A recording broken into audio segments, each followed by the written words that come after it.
አሰላሙ አለይኩም ወራህመቱላሂ ወበረካቱ። እንዴት ናችሁ ውድ የቻናሌ ቤተሰቦች? እኔ ሰላም ነኝ አልሐምዱሊላህ። እናንተ እንዴት ናችሁ? ለዚህ ቤት አዲስ ከሆናችሁ ሰብስክራይብ አድርጉ፣ ላይክ፣ ሼር፣ ኮሜንት ጻፉላችኋለሁ ውዶች። ዛሬ ደግሞ በቪዲዮ በካሜራ በፊት ለፊት መጥቼላችኋለሁኝ እና ዛሬ የመጣሁበት ጉዳይ ምን መሰላችሁ? ቪዲዮ ልሰራላችሁ ያሰብኩት ዛሬ ሳዑዲ አረቢያ ስላወጣችው ህግ ስለ ኢቃማው ጉዳይ ነው ላውራ የመጣሁት ወዶችዬ። እሱ ምን መሰላችሁ?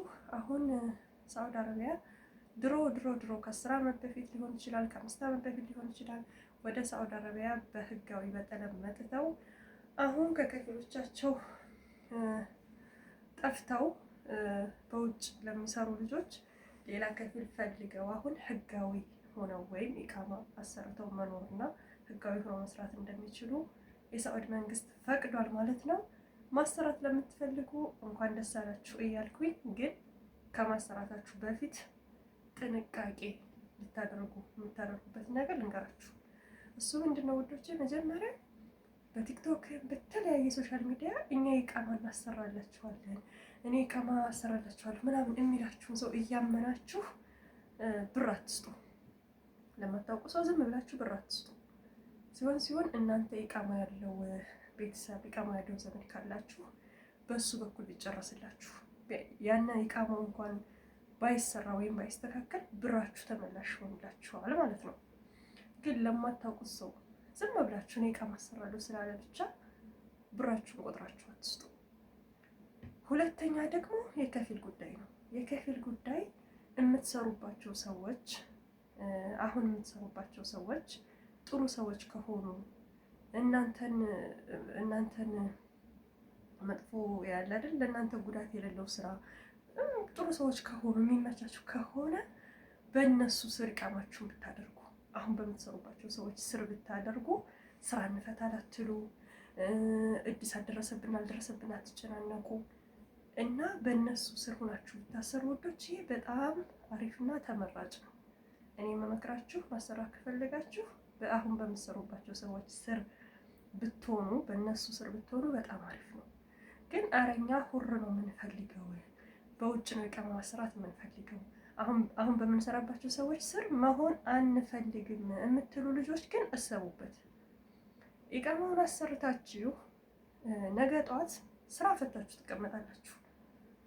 3 ወር 4 ወር 5 ወር 6 ወር ሰርታችሁ እንደገና ደግሞ መልሳችሁ 3 ወር 4 ወር እረፍት ቤት ወይም ኢጃዛ ቤት ትቀመጣላችሁ ማለት ነው።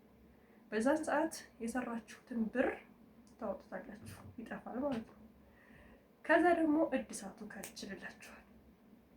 እድሳቱ ሲደርስ ደግሞ እንደገና ሌላ ጭንቅ ታየብ እና ይሄ ከሚሆን በሁር አሰርታችሁ ዝም ብላችሁ ኢቃማውን ስለያዛችሁት ብቻ ከእናንተ ህይወት ላይ ለውጥ አያመጣም።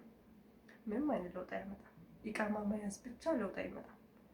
ኢቃማውን ይዛችሁት ቋሚ ስራ ሰርታችሁ ከሀገር መግባት ካለባችሁ ቤተሰቦቻችሁን አይታችሁ መመለስ እድሉን ካገኛችሁ ሄዳችሁ ልጆቻችሁን አይታችሁ ቤተሰቦቻችሁን አይታችሁ ትመለሳላችሁ። ስራችሁ ቋሚ ከሆነ ጥቅሙ ይሄ ነው። የኢቃማ ጥቅሙ በቃ ይሄ ነው።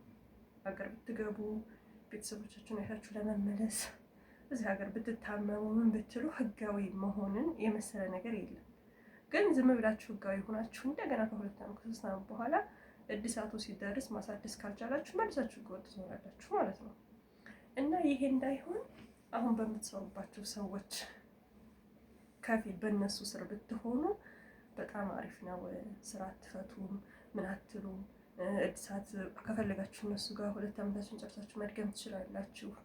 አሁን የምትሰሩባቸው ሰዎች ጥሩ ሰዎች ከሆኑ ማለት ነው። እና ውዶቼ ይሄን አስቡበት። ደግሞ አትቸኩሉ። የነፈሰው ጋር አትናፈሱ። ቀስ ረጋ በሉ። 6 ወር ለ6 ወር ጊዜ ተሰጥቷል ኢቃማ። ለ6 ወር በጣም ሰፊ ጊዜ ነው 6 ወር ማለት እና ቀስ ብላችሁ አስባችሁበት ታሰራላችሁ ማለት ነው። ባለፈው አይታችኋል የዱባይ መንግስት እንደዚህ ኢቃማ ሲፈቀድ ያላለቀሰ ልጅ፣ በኢቃማ ምክንያት ብሩን ያልተበላ ልጅ የለም። 8,000 ድርሃም 7,000 ድርሃም 5,000 ድርሃም ኢቃማ አሰራልሻለሁ ብሎ ብሬን ሰጥቸው ምናምን እያሉ ያላለቀሱ በጣም ብዙ እህቶቻችን ተበልተዋል፣ አልቅሰዋል በዚህ ጉዳይ በኢቃማ ጉዳይ ማለት ነው። እና ማታ እህቶቼ እኔ የምመክራችሁ ነገር ምንድን ነው? ተረጋጉ። ኢቃማ ስታሰሩ ደግሞ የምታሰሩ ከሆነ ከወሰናችሁ፣ ከፊል ከተመቻቸላችሁ የምታሰሩት ሰው እንዳልኳችሁ ኢቃማ ያለው ዘመዳችሁ ቢሆን አሪፍ ነው። የምታውቁ ሰው ቢሆን ግን ብላችሁ ለማታውቁ ሰው ኢቃማ ያሰራል ስለተባለ ብቻ ብራችሁን አትስጡ። ይሄን ለማለት ነው የመጣሁት። እና ደግሞ ስንት ሺህ ብር አወጣችሁ ኢቃማ አሰርታችሁ እንዳልኳችሁ ነው።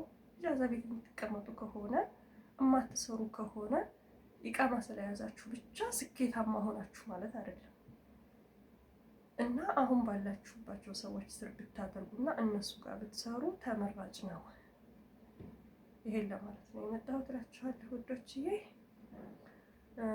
እና ሀሳብ አስተያየታችሁን እናንተን በኮሜንት አስቀምጡልኝ። እንግዲህ ያው ለ6 ወር ተራዝሟል ተብሏል። ይቅናችሁ ማለት ነው መስራት የምትፈልጉና ይሄው 10 ዓመት እዛም በላይ ያለ ኢቃማ ተኖሯል አይደለም። ኢቃማን ብናሰራ ከመዳን ኩሽና ነን፣ ኢቃማን ባናሰራ ከመዳን ኩሽና ነን። ምንም ልዩነት የለውም። ህገ ወጥ ተሆኖም እኮ 10 ዓመት 9 ዓመት 13 ዓመት 14 ዓመት ተኖሯል ህገ ወጥ ተሆኖ ማለት ነው። እና እኔ አታሰሩ እያልኩኝ አይደለም። ህጋዊ መሆን በጣም አሪፍ ነው፣ ግን አሰቡበት። ዝም ብላችሁ ብራችሁን ደግሞ አትበሉ። በተለይ አሁን ከ10 ዓመት በላይ ያለ ሰው እዚህ ሀገር ጠፍቶ ወይም በጠለም መጥቶ ከጠፋ 10 ዓመት በላይ ከሆነ ቀራማው በጣም ብዙ ነው የሚሆነው። እና እንግዲህ ኢቃማ ሳይያዝም ተኖሯል። ኢቃማ ቢያዝም ያው ለመኖር ነው። አስባችሁበት አሰሩ ብላችኋል ውዶችዬ። ይሄን ለማለት ነው የመጣሁትኝ። ሼር አድርጉልኝ ቪዲዮዬን፣ ላይክም አድርጉልኝ፣ ሰብስክራይብም አድርጉ፣ አሳድጉኝ። 1000 እንኳን እስኪ ልሙላ 1000 አስገቡኝ። ላይቭ የገባው ሰዓቴን መሙላት እንድችል ማለት ነው ውዶች። በቀጣይ ቪዲዮ እስከምንገናኝ ደግሞ ሰላማችሁ ዝት ይበል።